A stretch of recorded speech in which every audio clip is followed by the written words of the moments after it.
Okay, in this short video, what I'd like to talk to you about, and again, I'm going to keep this real short and real brief because it's simple to understand this concept when you hear it spelled out the right way. So I think it's important anytime you start some type of new fitness program or some type of new healthy living program, some type of nutritional program, is to understand exactly what it is you want to walk away from in the end.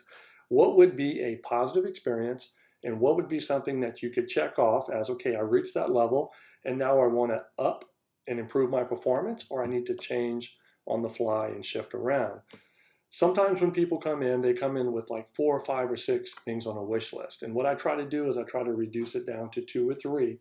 And the reason why is because what it takes to achieve 5 things can sometimes become overwhelming.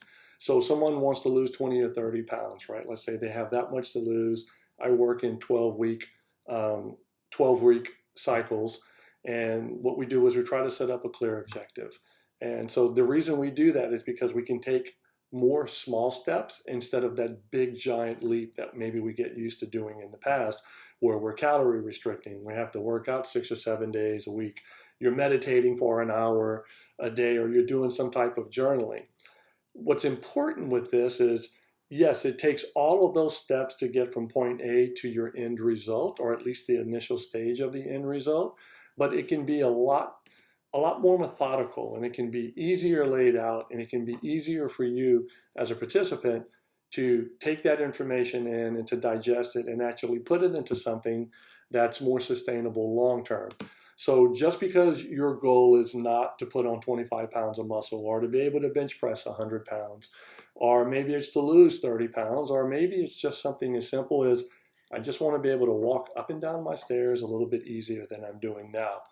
It's some of the same steps that takes place, but the intensity level in the beginning is completely different from where if you're just trying to improve your lifestyle and improve your mood and clear thinking compared to what it takes to perform at a really high level. And I believe everyone can perform at a high level, whatever high level means to you, but understanding that you can pick 1 or 2 things now and get incredibly efficient at them and get really smooth at them to where it doesn't feel like you're working and you're changing your habits anymore. They just become part of who you are and they become part of your healthier lifestyle. That's a whole lot more successful in my 26 years of doing habit training and coaching in general than someone who comes in and they're just going to take basically like an Etch-a-Sketch where you shake it up and you go from having lines to having the blank canvas. Blank canvases work well for the right personality, but if we're being completely honest and we're just being transparent, if you were that type of person, we wouldn't be having this conversation right now. And that's a positive because you're taking the initial step you take to find out the information if a program like what I provide is something that makes sense for where you are right now.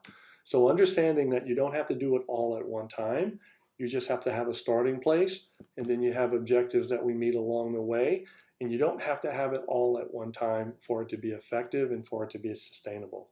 I hope this provides some insight, and I hope you get something really positive out of it. Have a great day.